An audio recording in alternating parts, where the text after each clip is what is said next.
সকলে কেমন আছেন? আশা করছি সকলে খুব ভালো আছেন। আমিও খুবই ভালো আছি।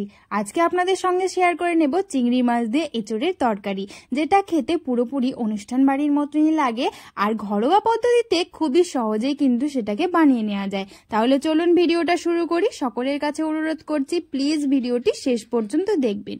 বাড়ির গাছেরই এঁচোড়, তো এঁচোড়টাকে পেরে এনে তারপর মা সুন্দর করে এঁচোড়টাকে কেটে দিয়েছিল। এইদিকে কেটে রাখা ছিল আলু, পেঁয়াজ আর রসুন, আর এখানে বেটে রাখা ছিল মৌরি, আদা, জিরে আর রসুন। ব্যাস, এই জিনিসগুলো বেটে রাখলেই হবে, আর কোনো মশলা লাগবে না বেটে রাখার জন্য। আর এইদিকে আগে থেকে এঁচোড়টাকে ভালোভাবে ভাপিয়ে নেওয়া ছিল।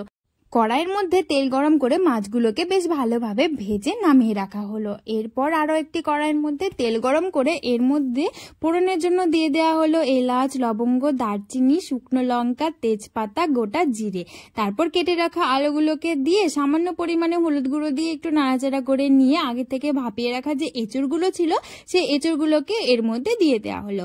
এরপর এটাকে বেশ ভালোভাবে নাড়াচাড়া করে নিতে হবে একটু সময়। তারপর এর মধ্যে দিয়ে দিতে হবে স্বাদ মতো লবণ আর পরিমাণ মতো হলুদ গুঁড়ো।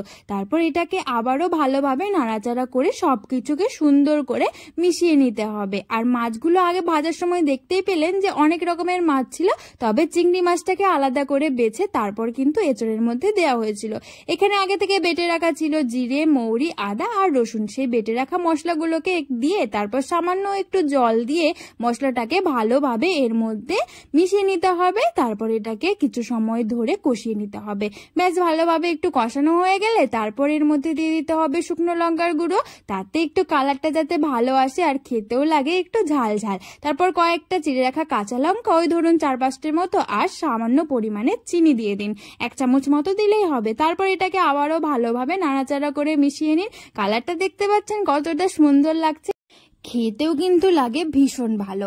এরপর ভালোভাবে মশলাগুলোর সঙ্গে এঁচোড়টা কষানো হয়ে গেলে এর মধ্যে পরিমাণ মতো জলটা দিয়ে দিতে হবে, যাতে একটু মাখা মাখা বা ঝোল ঝোল ব্যাপারটা থাকে। যে যেমন পছন্দ করবেন সেই অনুযায়ী জলটা দিয়ে দেবেন।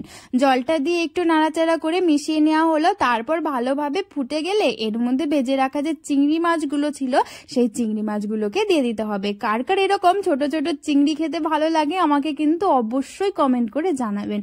আমার তো খুবই ভালো লাগে। এরপর মাছগুলোকে ভালোভাবে নাড়াচাড়া করে মিশিয়ে নেওয়া হলো। সকলের কাছে অনুরোধ করছি আমার চ্যানেলের ভিডিওগুলো যদি আপনাদের ভালো লেগে থাকে তাহলে প্লিজ চ্যানেলটিকে সাবস্ক্রাইব করে আমার পাশে থাকবেন। আর যারা আছেন তাদেরকে তো অনেক অনেক ভালোবাসা, এইভাবেই আমার পাশে থাকবেন। ভিডিওগুলো ভালো লাগলে প্লিজ লাইক, কমেন্ট আর অবশ্যই শেয়ার করবেন। দেখতেই পাচ্ছেন এঁচোড়টা ভালোভাবে হয়ে গেছে। এরপর এর মধ্যে নামানোর আগে গরম মশলার গুঁড়ো দিয়ে একটু ভালোভাবে নাড়াচাড়া করে নিতে হবে। তারপর এটাকে নামিয়ে নিলেই তৈরি হয়ে গেল এঁচোড় চিংড়ি। এরপর গরম গরম ভাতের সঙ্গে পরিবেশন করুন, দেখবেন সকলে খুব খুশি হয়ে যাবে। খেতে কিন্তু ভীষণই ভালো হয়।